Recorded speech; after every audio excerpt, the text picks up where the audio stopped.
Do you know I missed y'all? You ain't miss us. So, your name is Cherie Ryans, right? But we call you Miss Jinx. Yep. We've been calling you Miss Jinx since we knew how to say your name. I've accepted Christ as a young girl. Mm-hmm. I've always been in the church. Mm-hmm. Always worked in the church. You know, my story is bad and sad, but there's somebody. Right. If you want to believe it or not, Yeah. all of them. Did you guys go to lawmakers? And did you ever go before lawmakers or anything? Oh about? yeah, because I thought so, right? Washington, Harrisburg, you name it. You kind of converted a lot of these things into your own form of therapy, I guess, huh? Yeah. But he was very protective of his mom. Yes. Yeah. Very protective, and he let it be known. He once lived, and his name will live on forever. Right. Yes. You know? Right. Want me to open? You gonna? Yeah. Come on, open us up and pray. So I do. I know you do it. That's what I'm saying. Come on, man of Wait, I'm God. up on Sunday. Come on, man of God. Come on, man It's of the God. first Monday of the month. I gotta figure out what I'm up. I might be up. All right. Come on, take we it. go. Come on, usher us into this thing, man of Yes, God. no Come doubt, on. no doubt, no doubt. All hearts and minds are clear. Father God, we come to you on this day saying thank you. First and foremost, thank you for waking us up this morning because you did not have to do that. You know, there's so many people that did not open their eyes or take a breath in this morning, Father God, but it was your will to allow us to do so. And we ask that you plant a seed in all of us, that our message be received by those who need to receive it, and that it touches someone's heart and opens up their mind and their clarity and their understanding. We thank you for these people who assembled today. We thank you for everybody involved in On Purpose with Stacey J. And we ask that you continue to bless us, Father God, and allow us to bring a word forth that will help people. We ask these things in Jesus' name, amen. Amen. Amen. Amen. All right, we ready. Let's go. Thank you. Thank you. Thank you. All right, so welcome back. We're here with another episode of On Purpose with Stacey J. I'm really excited. I'm super excited because I have like another mother up in here with us, and I'm going to introduce her in a minute. And she's just been such an instrumental part of my life and so many other people, and especially those in our community. So we're going to get to her in a second. But I'm really happy. Come here. Whatever. Come here, This one here, Snuggums. whatever. Oh, he back. Part of my guy team is back. Let me tell you. Do you know I missed y'all? You ain't miss us.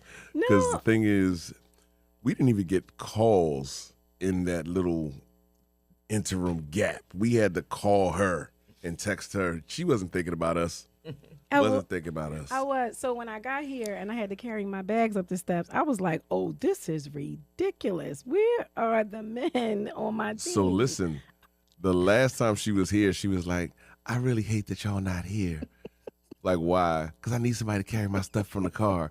Ma'am, go ahead with that. Go ahead with that. And what you're not going to do, Jim is not here, Kit's not here. You're not going to torture me and take out any of your animus towards the men all on me. No, I'm today. excited. I missed y'all. I just want y'all to know. I want you to know. So take it back to the brothers. Oh, man, and Des had a gift for y'all, too. And I left it home. She had a beard balm for each All right, one I'm of out of y'all. here. See, this So is the wait. foolishness. See, this is the foolishness that we got to deal with here. I want y'all to understand. No. And then she had the unmitigated gall to tell us about it, and it's not here. You would have did better off just not even saying anything. Jim, Kit, I'm here. I'm going to defend us, and we're going to make this happen. I can't never catch a break. No, no matter because how you hard I put try. you put your foot in your mouth. You should have just left it and been like, next time you saw us, like, hey, Dad sent this to y'all. But you going to tell, no, you didn't. Don't touch me. Don't touch me. I missed you. Don't touch me. Don't touch me. All right, we want to, and you see how he treats me. Yes. You see, I'll take care of that. you'll take care of it. Yes. Wait a minute now. Hold on now, player. You gonna take care of her light work? You just said, man. Listen, you don't want to play with this over here. I'm so excited to have you here. So, your name is Cherie Ryans, right? But we call you Miss Jinx. Yep. We've been calling you Miss Jinx since we knew how to say your name. Right. And that's the name that all of us in the Everybody, neighborhood, yes. we know you as Miss Jinx. So we're going to Yep. refer to you as Miss Jinx That's today. fine. That's fine. And before we jump into your story and why you're here, and I've just been so excited about you coming and being here, Um, Give us, we want to kick it off with a word for the day. Like, what word would describe how you are or where you are mentally or how you feel? What's your word for today? My word for today is honored. I feel honored to be here today.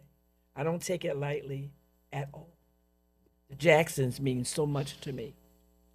From your mom on down. Mm. And that's how we feel about you. That's exactly how we feel about you. Her and my mom, I mean, they were really, really, really good friends. Mom, this is almost like my mom's sister. Like, she loves you, and I know that you loved her.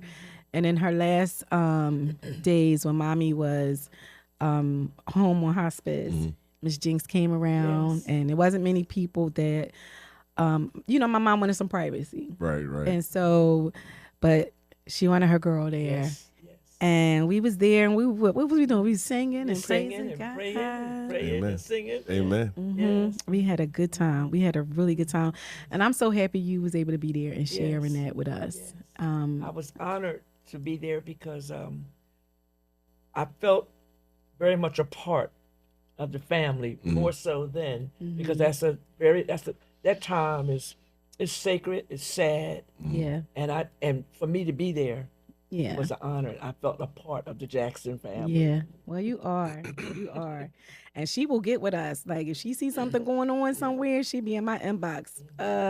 Your mother, whatever. Yeah. Like, what's going on? And Well, Linda I- used to call me and say, especially on June, check on your son, check on your son. I said, okay. Well, I don't know about that because you just let her just go buck wild on me like early on here, and you already set the tone Set that the tone. she's gonna always be right. Always. Okay. Always. But see, what you didn't notice is that when I was saying something to you about mentioning the gift, she was nodding her head right that I was right. You ain't see that because you was looking over here about the gift, but she was like this. Yeah, she was better off not saying nothing.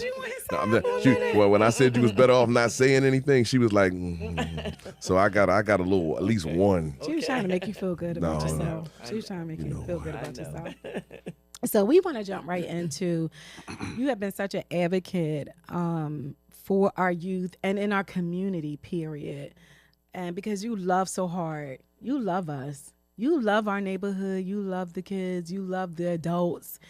But where did the work that you do, where did all of that come from? When we talk about sharing what happened, if you're willing to do that, share Yes. what happened that changed your life in such a way that you have become not just a spokesperson for all of us, a prayer warrior for all of us, a person that pours into all of us. And now you got some new kids over here. Yeah. But where did that come from? I know that's always been a part of who Yeah. you are, but with this part where it's so big for you now, what changed your life, Mom? Okay, what changed my life was my son, who you know very well, grew up with your brothers. Him and his best friend went to a movie theater at 40th and Walnut Street. What year was on that? September the 2nd, 1990. Oh wow. My son was home for the summer break from Cherie University, Okay. studying to be a criminal lawyer. Oh wow. He was only there for a semester from February to May because he started late. He didn't want to go to college, Right. but the people at Cheney called him and advocated for him to come up there. Okay. And when he went up there, he saw all his friends, so he wanted to stay. But that weekend, him and Darren, which was the guy who was murdered with him, went to the movie theater. And at the movie theater, when they left the movie theater, somebody who lived around our neighborhood asked for a ride home. Hopefully, prayerfully, Ann and I said, hopefully we didn't know that the person that got in the car was someone was after them. We didn't know that. So when Darren got in the car, the driver's side of his mother's car, and T got in on the passenger side, the two guys who asked for a ride home got in the back. Little did they know 5 men dressed in black with Tech 9s opened fire on that car, killing my son and his best friend. Darren was on the ground. T, they couldn't find him. The two guys in the back scooped down so low, and they didn't get shot. I got the phone call from another neighbor who said, you need to go to 40th Street. And I said, well, first of all, I knew that Terrence was at 40th Street because he told me where he was going. I said, where you going, T? He said, I'm going to 40th Street. I said, who you going with? He said, with Darren. Skeet was his best friend. So I knew when they said something happened at 40th Street, I didn't know he was dead, but I knew that he was there. And Right. so my husband and Darren's mother went to 40th Street. I was so nervous I couldn't go. They went there. They saw Darren on the street. He was there with the tape, with the chart around him. They didn't see T. So my husband was asking everybody. Nobody saw T. What happened was, we believe that when he got shot, the adrenaline got so much, he ran. He got out the car. He had managed to get out of the car because the door wasn't shut. And he went ran. And as running, I believe that was the demise of him because they probably turned the attention on him while he ran. So the ambulance came and took him to the hospital. By the time I got the word that he was at the hospital, they didn't say he was dead. They said, go to the hospital. My friend came and said, well, you better go to the hospital. I said, I don't want to go to the hospital. She said, no, you better go. So I did. And that was one of the most devastating situations, to go to a hospital thinking that you're going to see your baby and see these people walk down this long, dark, black hallway. A priest, a doctor, and I think it was the nun. That's confused, a nun or a nurse that came down. And when he saw me, he said, first he said, I'm Terrence. I said, I'm Terrence's mother. He said, hello. Of course, they want to cool you down, you know. Right. And so he said, I just want to tell you that he was a fine specimen of a man. And I said, the word was, I said, Past tense, right, was? right. He said, yeah, he didn't make it. And I know that was the most devastating moment in my life to say that. I was like numb. Yeah. Because of that, I found it necessary to talk to the young men and young ladies and let them see, this is what your mother would be like if anything happened to you. Right. Crying every day. Yeah, I was going to ask you that. What was those very early years? And I know that I can't even imagine whether it was from that day or today, moment to moment, you still relive it and you still feel it. But the early years after losing T, and when I tell y'all, handsome, sweetheart, so kind, him, both of them. And T was instrumental in getting some of the other boys to go to college. Yeah. Show that wow. picture. Yeah. They were always together. Always together. And he, this is T right here. This is Skeet. And T was the one who got Junior, got my brother to go to school. They got his older brother. Wow. Even his older brother. He was those people at Cheney, some of the guys would come, when he came and told me, and they said that he was the kind of person that would inspire them or tell them things. He was beyond his years. He was just 18, but he was far beyond his years, and he would talk. A guy said that he had a baby or something, and he wasn't having a relationship with the girl. And he said, T came to his room and said, no, you can't do that. You can't do that. He said, that's your baby, regardless of what you and the girl had going on. Right. That's your baby. And what 18-year-old tells you that? Yeah. Right. Yeah. So with you saying that, do you ever think about, because we don't know the day, the hour, the minute, right? Absolutely. Do you ever think about how wise he was beyond his years and how many lives that he touched in such a short period of time, and that he lived purpose before he... Yes. Well, do you think about that? I think about that often. And let me, a little sidebar. He worked at UPS during the summer. He would come home for the weekends, and he worked a little part-time at UPS. I worked there as well. Well, you might have came I worked there as across well. Which one did you work? Oregon Avenue or at the airport? No, airport. At the airport hub. I actually was a supervisor out there. I actually opened that building in 89. I was there from 89 to 93. Well, he was there in 90 because he died in 90. He went there February, March, or earlier. He went there earlier because he went to college, and he was there. And see, this is how life is so weird. Yeah. Because we probably crossed paths. Because I was there, like I said, from '89. I started Oregon Avenue, and when they opened the airport, I was one of the first people in that building. Wow. And I'm a supervisor in that building. That is so wild. He went there, and the story with the UPS is, when he passed away, a friend of mine who was a lawyer said, well, let's check things out and see what's going on. Come to find out, at 18 years old, he had took out a life insurance policy.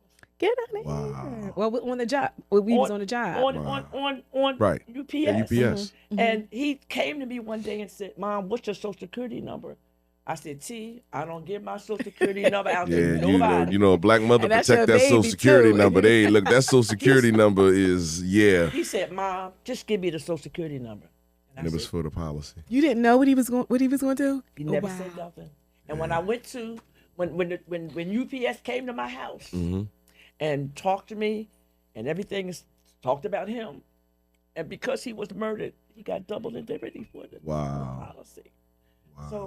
So that's another blessing in disguise, because I didn't have to go sell chicken dinners to have his funeral. He paid for his own funeral. What 18-year-old does that? What 18-year-old does that? What 18-year-old does that? He had the presence of mind to do that. And this is good.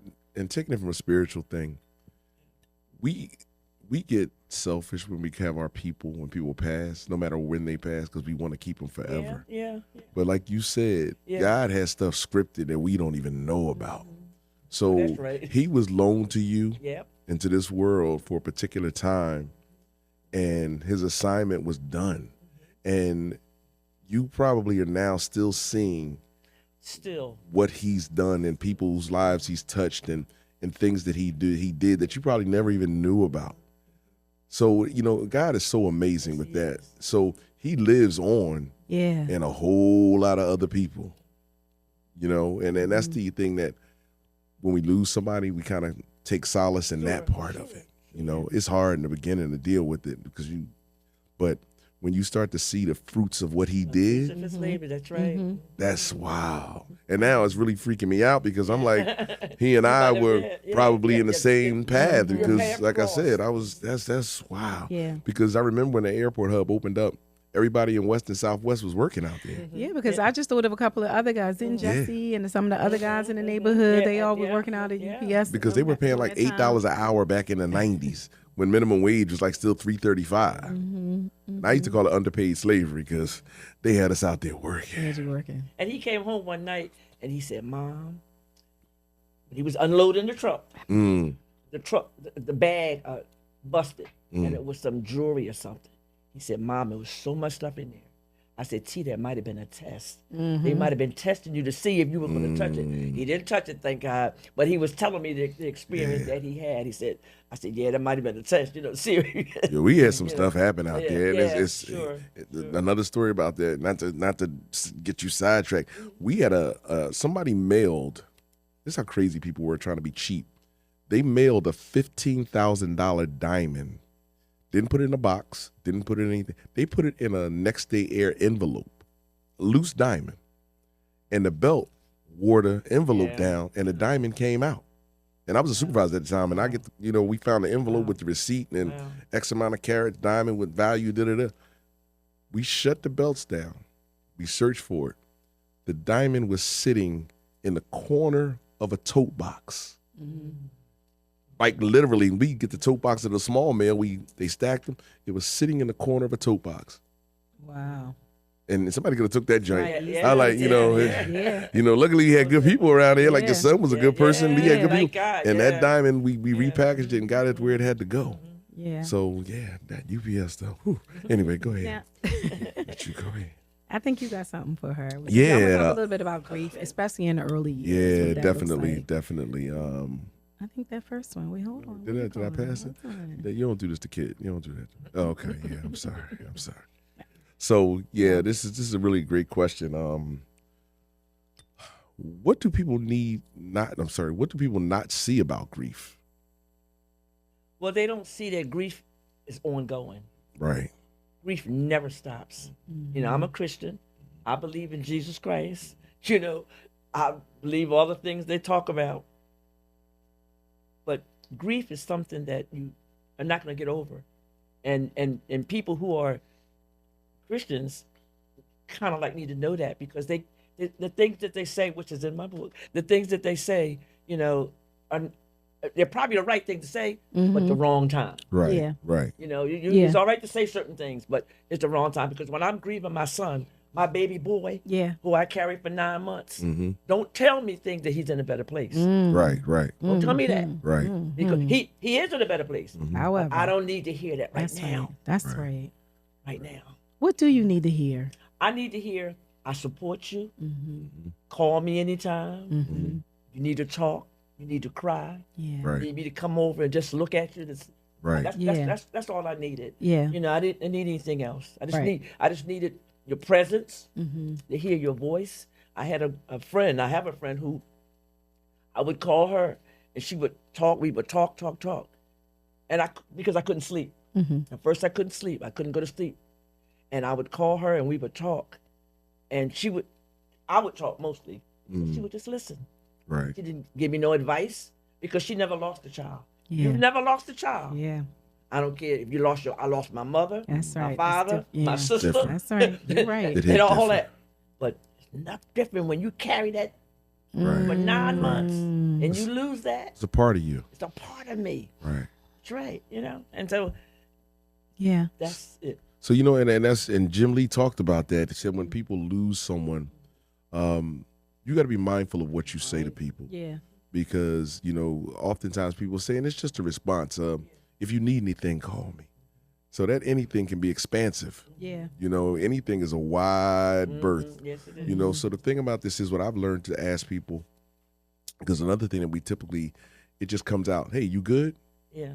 No, I typically ask people that have experienced loss, who have gone through some trauma or some grief, how are you today? Yes. Right. Yes. And I'm very specific about today because yesterday you may have been on a high. Today you may be on a low. And I could have talked That's to you so yesterday true. and So known true. you were Everything up was here. fine, right? And I'm Yeah. not going to treat today like yesterday because I don't know what you're going through. Absolutely. Yeah. So I think we need to just start asking people, how are you today? Yes. You're right. Because then that way it gives you an opportunity for them to say, yeah, this is not one of them Not a so good day. days. Yes. Yeah. But I was just with you yesterday and we was that. But No. it's different. Every day is different. So Yes, it is. I respect that. And people need we need to be mindful of that and our responses to that. A second part to this question is, how do you keep going? Well, I keep going because I'm involved in a couple of organizations. Okay. And that keeps me going. That's helped me with my healing. Keeps you busy. Keeps me busy all the time. I have that's what I do. That's what I was called to do. Right. I didn't ask for the job, Right. But you were assigned that but job. I signed that job, and I try, and I hope that I'm fulfilling what I was asked to do. Right. I didn't want to do it. I worked at a prison. I was a classroom assistant at the time, and I went to the House of Corrections in the juvenile, and that was devastating. But it made me realize, even though they might have done some hard things, they're still human. Right. Yeah. Right. They're still human. Right. And so that part. And then I go out. I belong to an organization called Group Violence Prevention Intervention, and we go out and talk to the young men who are perpetrators or who have done something or who are on the spectrum to do something. Right. And we talk to them, and I let them see, and I tell them, this is what your mother would be like if you were killed or if you killed somebody. She had to go to court and all that kind of stuff. You don't want your mother to go there. Right. Some of them actually are do some wrong things, but they never really talk to a mom. Right. You know, they might go to the funeral and speak to the mom, but they have not sat down and shared, or the mother shared her feelings Right. with them. And before I got into that, the person who asked me to do this, I said, I don't want to do that because I might encounter the guys who murdered my son. Right. And then I believe it, maybe it was the Spirit said, you need to go. Because if you do see them, they need to see how you Right. deal with it or Right. how The you fallout don't of- deal the fallout with of it, their actions. what they did. Right, right. So from that, yeah. Speaking of which, I was going to ask you about the forgiveness part. So, have you? That was a rough one because I didn't get any justice. They captured 5 men and we had 4 trials. Okay. Everybody was let go. I remember. Everybody, because they didn't have enough evidence to hold them. Yeah, it was devastating in our That neighborhood. ate me up because when you try to do the right thing Right. and you see the wrong thing see to happen to you, that hurt me. That was devastating. My daughter Angie said, "Mom, you gotta let it go. Not the pain, Right. not Right. the grief. Right. Right. She gotta let them go because they were in my head. Right. They were, and the no. I knew that they didn't know me because I saw one of them in the at the store at the restaurant, Really? and I walked past. I purposely Right. went to the ladies' room and walked past them. That guy didn't know me from a can of paint. Right. You know what I mean? So here I am grieving and crying over them not getting justice, and they going on with their With their lives. Yeah. they going on with their lives. So do you know what happened to them now? Yeah, all of them are walking free. That's what happened to them now. Really? Yeah. They're still out here? They live. They yet live. Wow. Yeah, I have seen two. I've seen two of them in the last 35 years. I saw two of them. But yeah, they living. They're living now. I don't know how they're living, Right. but Right. they're still alive. At the end of the day, like I said, God got a way of handling things, and that hell, they got to live with what they did, regardless of what a jury or judicial body came up with. They got to live with that. It reminds me of the movie Ghost with Patrick Swayze, Yeah. with the guy that was dragged down the steps by the spirits at the end of that movie because he had did so much bad stuff in his life, Yeah. and he was being tortured every day. And then when he finally got what was coming to him, his comeuppance, that is a word too, don't be trying to steal my word. Well, when he got his comeuppance and those spirits dragged him, so you never know. Yeah. So, Yeah. it's, but that's, wow. Yeah. So how did, because I know, like you already said it, but you walked this. What part did your relationship with Christ or with God play in your healing, and how does it still play out today? And the second part is, what does your prayer life look like? So, I accepted Christ as a young girl. I've always been in the church. I always worked in the church. And of course, when that happened, I said, why me? Yeah. Why my son? Yeah. I tried to do the right thing. Tried to give him a little tithes and offering, sing in the choir, usher. I did all those things. And so I couldn't understand at one point, why me? What came to me is I met a lady who told me her story. Her sons were gambling down at the bottom. Somebody came and robbed them and shot them both. One died and one went to the hospital. You know what she told me? She said, I was in between a rock and a hard place because should I have stayed with the son who died or gone to the hospital with the one who was dying? Wow. So that to me kind of like said, my story is bad and sad, but there's somebody worse off than you, Right. if you want to believe it or not. Yeah. So saying all that is, my faith was challenged. I questioned God. And some people, there's another thing people say, you can't question God. He's your father. If he is your father, and you can go to your father and ask him anything. A human father, what you expect you can do to your spiritual father? Right. Right. Right. So I said, yeah, I'm going to question, I'm going to ask them. And when I see him, I'm going to ask them. Right. I'm going to say, what's up with that? Let me know, But like you said, he was 18, but he lived out what he was supposed to live out. Right. Yeah. Absolutely. Absolutely. He lived out what I see it. Like you said, I see it. I didn't see it then, of course. Right. Yeah. Of course not. I didn't see it, but I can see the fruits of his labor. Yes. Right. Lo these many years. Right. And now look at you with all of this advocacy, the work that you're doing. Talk a little bit about when you joined Mothers in Charge, and then the other thing that I just stumbled on that you were doing is the guns planting flowers for what is it? No, we melted the guns down. Melted the guns to down. make them kitchen tools. Oh, okay. Yeah, Okay. Yeah. And so talk about that a little bit. Okay, so Mothers in Charge, I met Dorothy Johnson Spike. I was at another event, and she obviously knew my story, and she said that she's getting ready to getting ready to do something. She got a vision to do something. She asked me to come along with her. So myself and like 5 or 6 other women sat down at the table, and she birthed that baby. I called it her baby. She birthed that baby. Her mother's in charge. Yeah. And that's where it started. That's where that part started. I was always doing things on the outside You because were. Ann and I Yeah. used to go to the schools long before Mothers in Charge and GVL, long before that, because this happened in 1990. Right. In 1990, even though it was a bad year, people weren't going out talking to people and doing advocacy work. They weren't. You know? Right. So I've done that, and that too, Mothers in Charge was a part of my healing because all the mothers in there, Yeah. all of them. Did you guys go to lawmakers? And did you ever go before lawmakers or anything? Oh about, yeah, because I thought so, right? Washington, Harrisburg, you name it. You know, we went there and we took our plea and we took our pictures and our signs and we, and talked to them and let them know. And just and my message to them is, you don't want to be in my shoes. Yeah. Because the money and the political thing that can't save you. Right. No. But you can help save somebody else if you pass the right kind of laws and Right. stuff Yeah. like that. Right. On that, so yeah. Wow. What's next for you, Miss Jinx? We know you're doing all this advocacy work. We're going to get into the fun stuff you be doing, girl. Stop. Listen, I be like, look at my girl. We're going to get into that in a minute. Okay.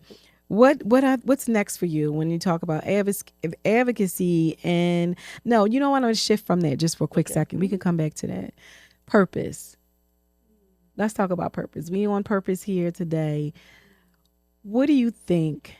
And I think we've already been talking about it, but when you think about you and your journey and where you are at this moment, what has been some of the greatest things that let you know that I am living out my purpose right now? Well, with the advocacy work, when one of the guys looked me when I looked them in their eyes and tell them my story, and they look back at me and say, "Thank you for sharing."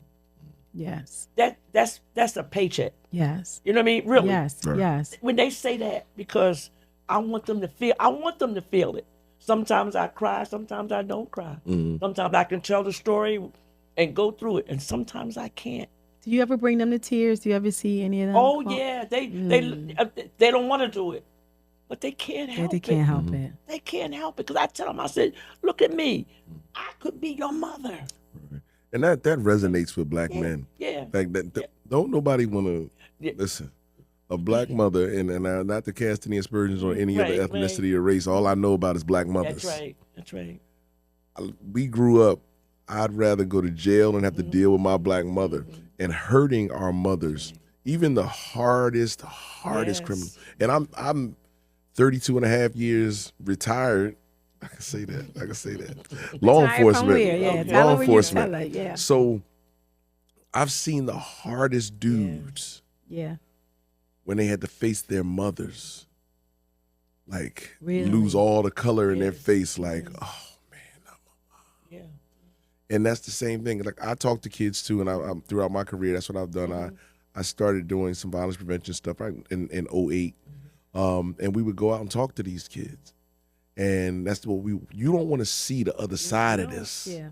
You don't want to have to see, if you're the tough guy with the gun, you don't want to see what happens. You don't stop and wait for the bodies to drop, and you don't want to see what happens there. And we gave them that. We would give them, this is what you don't see. And this is that mom sitting in that courtroom. Yeah. Having to relive all of what she went through. So why would you want to put a mother or your mother through either side of that? And that's one thing I think is important in our communities. Black mothers will always, and the importance of black fathers, absolutely. Yes. But it's just that emotional connectedness to black mothers. I always made it, I was like, man, I am not trying to call my mom for nothing. I know. Even now, my mom drives me crazy. But I would not want to call her for nothing and never be on her bad side. Yeah. Or see her or be the cause of her crying. And they don't see that. And I appreciate the fact that you give that to them men and they understand that. Yeah. Tell them. Because no matter what, black women, y'all are our weakness, and not in a predatory way, but it's something you can't talk to a black man and his mother don't hit him, or his grandma, somebody. Yeah, you know. somebody, yeah. So that's what they need to hear. And that's really, really important. That's really important. So now one of the things that, and I'm glad you shared that, especially coming from a male perspective, a black male perspective, because I know we can sit and talk about this all day, but it's good to hear how it impacts you Yes. guys, you know, and the vision that you have for the young people and the work that you guys are doing for the young people, because it's really important, because especially for our young boys, they need to see our men. That's They need to right. see that our men care and hear our men say Yeah. stuff like this and backing it up by the work, because I know that that's what you do. I know that the other guys on this team have a mentoring program for kids that I'm a part of. It's an entrepreneurship program. So they're serious about pouring back into these young Right. people's lives. And I'm happy to be surrounded by people such as yourself and these guys that are doing the work. But I have another question for you, because I know that you are done writing your book. Ah, yes, yes, and that is one of the highlights. That's the highlight because you can live it, which I live, but when you see it in print and had it read back to you, Yeah. it puts you in somewhere because the uh, What's the my name of the book? ghostwriter What's the name of the book, Mom? his name is T. Wait, your ghostwriter's name is No, T? no, no. The Oh. name of the Oh, book the name is of the book is name his of the book name is is T. I'm about to no. say, I was about to say, wait a wait minute now. Look at God. Look how he done brought it full circle now. No, oh, but the no. name of Okay. the book is The his name of name the is book is his T. name is I T. like Yeah, that. yeah, and Giving this story a name, yeah, giving all of yeah, this, yeah. reminding people how important he That's right. was and And is. that's what I said in the book. I said, and what I said when I thought about a name, his name is T. Because Right. you know what? He's dead, but his name will never die. Never. Right. His name is going to always be T. Always. Always be Terrence. It's going to be his name. So that's why I thought it was important to say that because he once lived, and his name will live on forever. Right. Yes. You know. Right. Yes. Tell us about the book. Give us a little So bit about the book. You light up when we bring up the the book. book talks about his life. It also talks about, like I said, things, the appropriate things people say. It talks about grief. Right. It talks about moving on. It talks about advocacy. Yeah. You know, all the faith, all those things. It talks about because all those things I went through. Yeah. Every one of those chapters I went through, and I wanted somebody to see. I'm not saying that he was an angel. He loved girls. He loved 'Cause cars. he was fine. Yeah, so he was the man, but he was not a bad child. Not Right. at all. And I'm not putting down anybody's child who was out there in the world. I'm not putting that down. I'm just telling the story about my son. That's right. About my son. Right. And I wanted out there to see that he lived, and he lived life like you said to the fullest. Right. In those 18 years. But Miss Jinx, what was the writing process like? I know you had someone helping you, but going through the journey to get the book finished, I would imagine that you went on an emotional roller coaster Oh, or my a nice goodness. little ride. Did She you? read. We went over 3 chapters. Proofreading, and I'm just like, what? Really? It was very emotional because, like I said, even though I lived through it, to hear it read back or to hear it, period, Right. you start thinking it takes you there.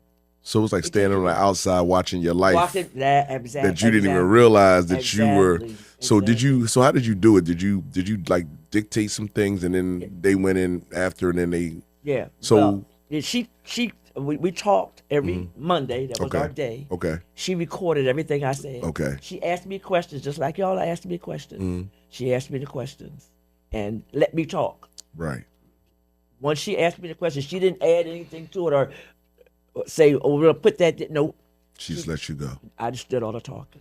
And then when you got it read And back to you, it was like I an can- eye-opening thing. Like you probably didn't even realize some of the stuff what I you were said. going through. Some- It was just coming out. Right. Yeah. Wow. Yeah. So yeah, that was very very emotional. And then at times she would say, "Do you want to stop now?" Because telling the story was emotional because Right. you relive it again. Yeah. I relived those 4 trials. I relived them bringing the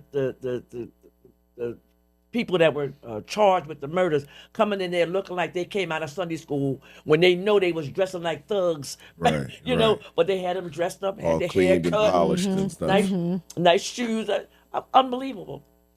going back to that. Then also that we had T-shirts. The other mother and I wore T-shirts. Well, the defense attorney rejected that. Went to the judge and told the judge that it was practically the jury. Yeah. And so we had to take the shirts off. Wow.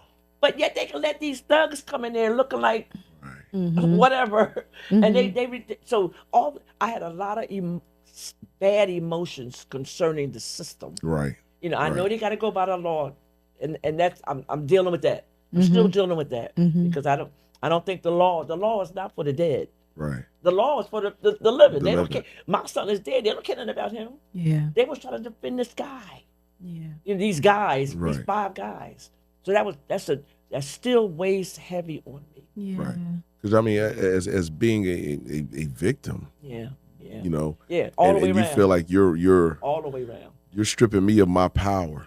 You know, being able to have my son visualized on a shirt. I couldn't even cry. And We cried. We was crying. and what? The defense attorney went to the judge and said come because on, the judge man. because the jury sees us breaking down. Come on, man. I'm serious. I had a very bad experience in the court. And that should never happen. I mean, at the end of the day, because people are going to be emotional. Yeah. Like, this is not like he came in my store and he stole a case of soda. Yeah. Your son was snatched from you. Yes. And you can't be Yep. a human and be a black woman who is grieving her son because the judge or the defense attorney used the angle that it was prejudicing the jury. Yeah. Yeah. Wow, I done seen some crazy stuff in my time, but I just never. So if hearing the story and reliving the story, I have a lot to be angry about. Right. Yeah. But I chose not to. What part does therapy play? Did you get any therapy over You know the what? years? My daughter's Angie still fussing with me because You I ain't have been not. to shit. You I ain't have not. You never gone to therapy? You kind of converted a lot of these things into your own form of therapy, I guess, huh? Yeah. But Yeah, do you think that there's still a benefit to maybe at least trying it? I should have gone. Oh no. Yeah. No, I'm not going to put therapy there. I should have gone. But this is my issue. What can they tell me to do? They can't do nothing about it. That was my thought. Right. then. Right. You know, they can't bring him back. Right. And they can't make things different. They can't make the trials go any other different way. So that was my thought then. Right. But sometimes when I get into my bag, I realized I probably needed to, to speak to somebody. Yeah. I probably did. But I did, and like you said, I make these things my therapy. Okay. And my grandchildren, my lampoons, I let they're my do. therapy. But I probably should have gone. Okay. Because if it's a good therapist, and I was able to, and again, because I was not in your shoes at all, but it does help with giving tools and just even talking out some things in a safe way, and getting that acknowledgement that it's okay. Yeah. It's okay. It's nothing wrong with the way that we feel. And like you guys talked about, grief is not something, it's a journey in Yes. itself. You could be doing great at 5:00 p.m. Yeah. We're not even talking about 5:00 the next day. Right. That's right. 6:30, Something something to come different. over you. Something different. Yeah. And that's why, like A you trigger said, will like come. right, a Yeah. trigger. Yeah. Yeah, it could be a song or a memory. Yes. And talking about memories, let's lift this up a little bit. Give me a couple of good, funny or loving memories of T. Well, he talked very loud and he laughed very loud. So when he would be in the back getting his hair cut, I didn't think nobody else was back there but him because he's very loud. So that's and one thing about it, when I first got my first mammogram, and I was so nervous to get it, and I discussed it. He said to me, "Oh, Mom, don't worry about that. I had biology." I think, Oh my God. What? That is hilarious. What? Like, how does that make me What feel was I better? doing? Like, He yeah. just thought he was. I said, okay. I said, okay. I said, okay, thank you. And then I used to go to the market on Chester Avenue. And he would go with me. And the hacks, the hacks, you need a ride, you need a ride. He want to get in the man's face. I'm with her. She with me. That's right. You know, Yeah, we gonna he gonna tell the man, I said, little squirt, gonna tell this man because but he was very protective of his mom. Yes. Yeah. Very protective, and he let it be known. Mm-hmm. And then also I was having at one point having difficulties in my marriage Mm-hmm. to his dad, Mm-hmm. and he was at a young age would say to me, "Mom, it'll be okay. You know, it'll be okay." And, Wise. you know, Just it'll be wise. okay. How do you know? But that's the kind of guy he Yeah. Wow. Wise with a big heart. was. Be okay. Love that. Thank you for sharing. Thank you for sharing him with us. So we're going to shift it up a little bit because we're going to get into, listen, when you leave here, you're going to start following her on social media. I'm going to make sure you get. I done already got the insight on her. yeah. I heard she's a whole sports fanatic. Yes. With Yes. her Philly teams. Yeah. Yeah, she love them Sixers and them Eagles. And them Sixers are leaving a lot to be desired. They just. But she Now, don't wait a minute now. I'm gonna back up. You stay right there in the middle. Stay right there in the middle. Stay right there in the middle. Stay right there in the middle. They, They her babies, man. but they jack our blood pressure up. I'm not saying that just them, but the Eagles did last season. They had our blood pressure going up. You know, it was teams that we should have blew out that we had like too damn close. Yep. And so I understand. As being a Phillies fan, either you're gonna be a ride or die. Ride You or can't be die. fair weather. But you're going to ride with them and represent them everywhere. But, yeah. But a personal thing. I mean, I met a couple of them. I met Maxie Okay. and Oubre. Okay. I got pictures with both of them. But my thing is, with all that I have gone through, when I go to the game, I let it all out. Right. I tell people, I leave it on the floor. On the floor. All right. You know what I All mean? right. And so that's it. I mean, I like the Sixers. I love them, and I like the Eagles. But actually, that's my happy place. Good. That's your place of peace. That's my place of peace. I don't care, except when they play the Knicks. When they play the Knicks, because the Knicks fans are crazy. Yeah, they nasty. They some are nasty horrible, folks. so I yeah. don't fool with them. Yeah, but other than that, Yeah, New York is different. New York is, even though New York is what, an hour and some change away from us, they're different. They're- And they say the same thing What they about about us. to say? They say that They say the same thing about us. Somebody They did say the same thing that. about us, Yeah, though. yeah, You know. yeah, somebody did say that. You know. What's your favorite, Eagles or the Sixers? Oh, the Sixers. The Sixers. Yeah, the Yeah. Okay. Oh yeah. The You mean, okay. Yeah, and that goes way back to my husband and T. Mm-hmm. 'Cause back in the day, they used to give little basketballs out. Way back in the '80s, they would give basketballs out, and we would take the kids to the game. Him and my other son, and my husband would. My husband started out. You know, they would like the basketball. I didn't know nothing about no sports, but they would. So that's what turned me on. So. Okay. I remember the Sixers back in the day, they used to practice at St. Joe's, and we used to, Yeah, I grew around the yeah, corner from there. We used to go, we used to sit. We would actually come in the field house and watch them practice, man, and the Mercedes and the Rolls Royce would be out there. And they no security, no bodyguards, nothing. They would Exactly, come yeah, walk out. yeah, They would talk to you, shake your hand, and all of that stuff. We were like that close to them, yeah. So that's why we're gonna be diehard fans, man. So, yeah. Yeah. So you are at every game. well, Because you guys got season tickets, right? got- You and Angie? Half season. Half Yeah, season. yeah, Okay. half season. Okay. Yeah. Now, do you go to the Eagles games too, or y'all just I've dress up? never I see been you to dressed a- up with the but kids and y'all I've never been to Eagles Eagles gear. game. Never been to an Eagles game? Never been to Eagles game, but when they come on, I put on my gear. She got her gear on. I have my gear on, and my house is decorated in green. You see the way I'm looking at you? That you never been to an Eagles game? Never been to Eagles game. All right, y'all hear that? Y'all Gotta need some to get sponsors to her get some some tickets to the tickets Eagles game. That's and right. get her to these games That's and get her right. out here. I would love to go to an Eagles I'm going to implore my frat brother Jalen Hurts, the Bruz Yes. team. I'm looking in all these cameras, team. We need you, dog, to get Miss Jinx some tickets That's right. to the game. She ain't never been to one, Not so an Eagles we game. can No. try to make that work. Yeah. Yeah. She's the absolute I have diehard. my gear on. I got my jacket. Every I got game. my shirt. She ready. Pants. She the ready. grandkids. She ready. We decorate the house in green and Oh wow. Yeah. Okay. Yeah, we gonna leave this up. This one can make it happen. We gonna leave this You up got a lot of tomorrow. faith in me. I do. Yo, I'm sitting here laughing because I know network. a couple people, but Okay. I was when it took me back for a minute when you talked about the supermarket on Chester Avenue. We talking about 54th and Chester, 54th and Chester. and then it took me back, and then I'm laughing because we had the other supermarket, Crest, at 58th and Woodland. Yep, sure did. That was so. Listen, Crest was the original Target. Yeah, because you think went about in it. Crest and it was You like got all clothes, these different little toys, food, electronics, everything. food. Yep. Listen, What was you doing on that side? You ain't from from that side? My grandma is at 56 and Thomas. Oh. Okay, so I spent a lot of time on 58th Street, ma'am. Don't be trying to discredit me. I've been around. I knew you was Matter of Winfield. fact, I'm but from okay, Winfield, but I'm. apologize. Me and my sister got lost in Crest.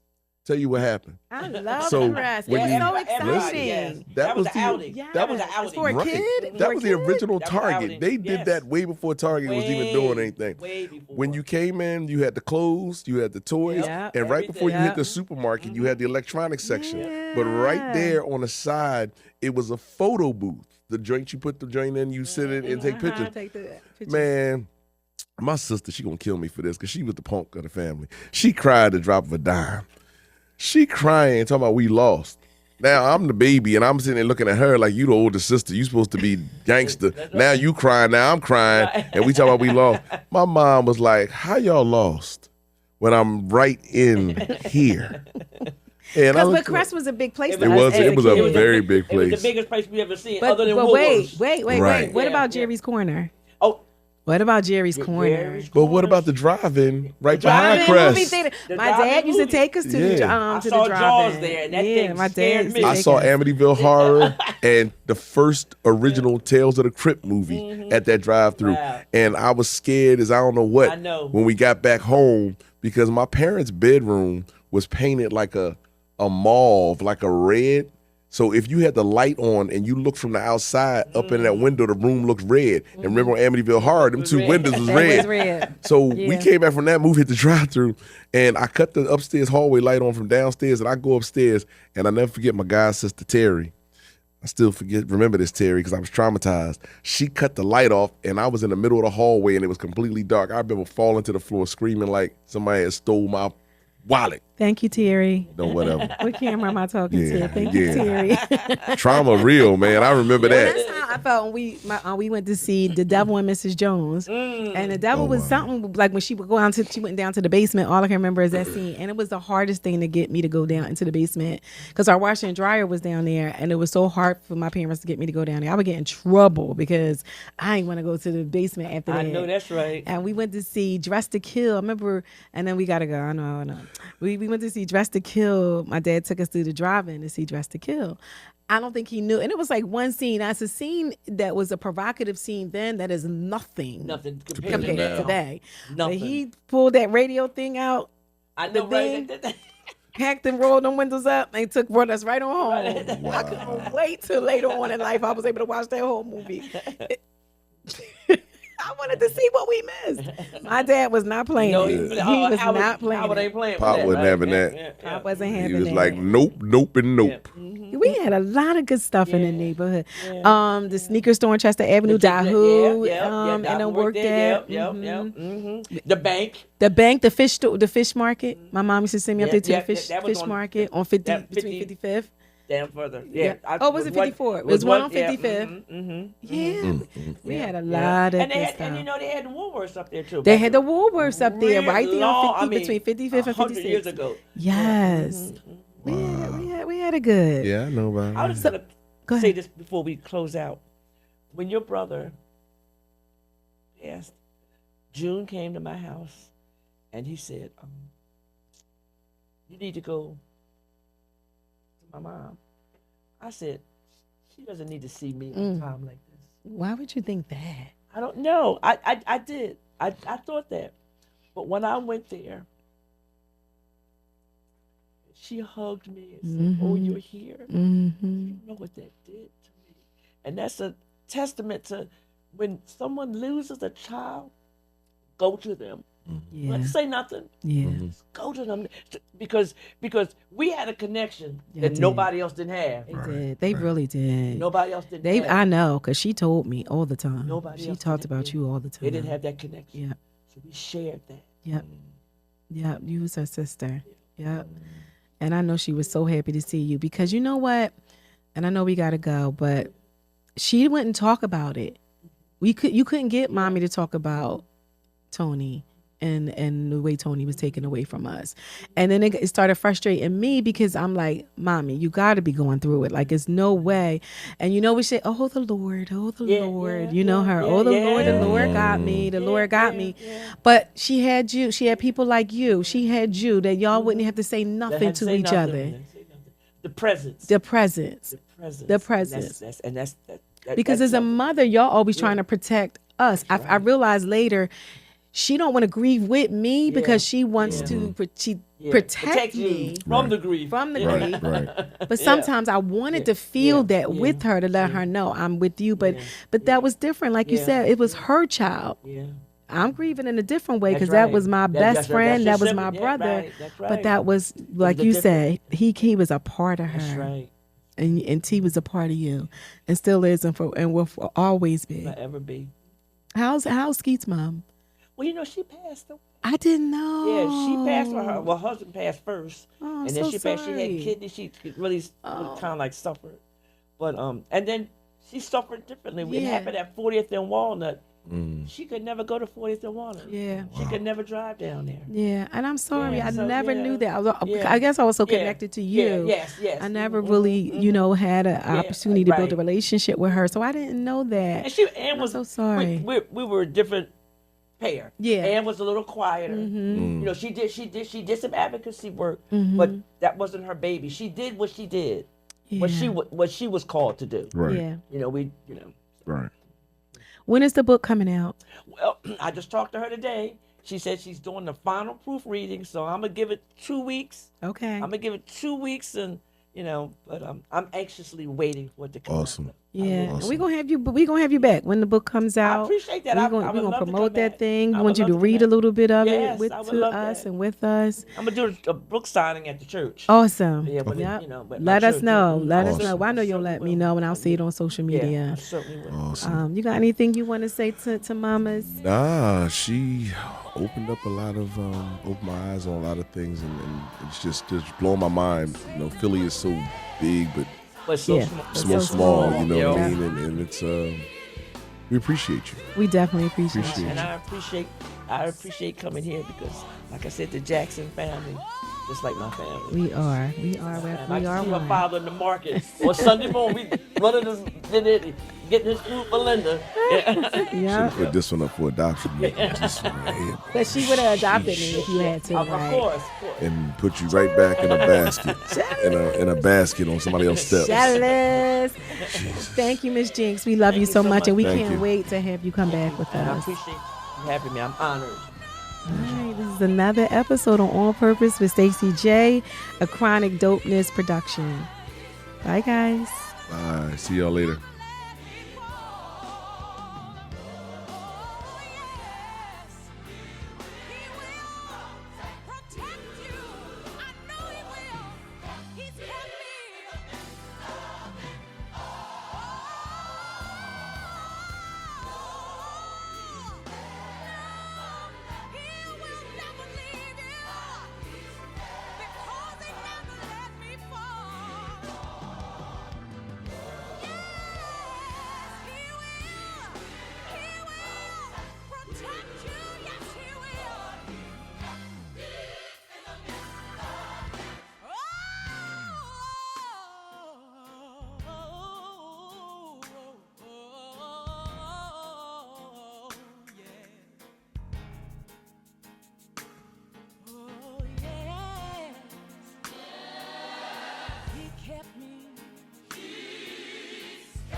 Kept me when times were hard and rough.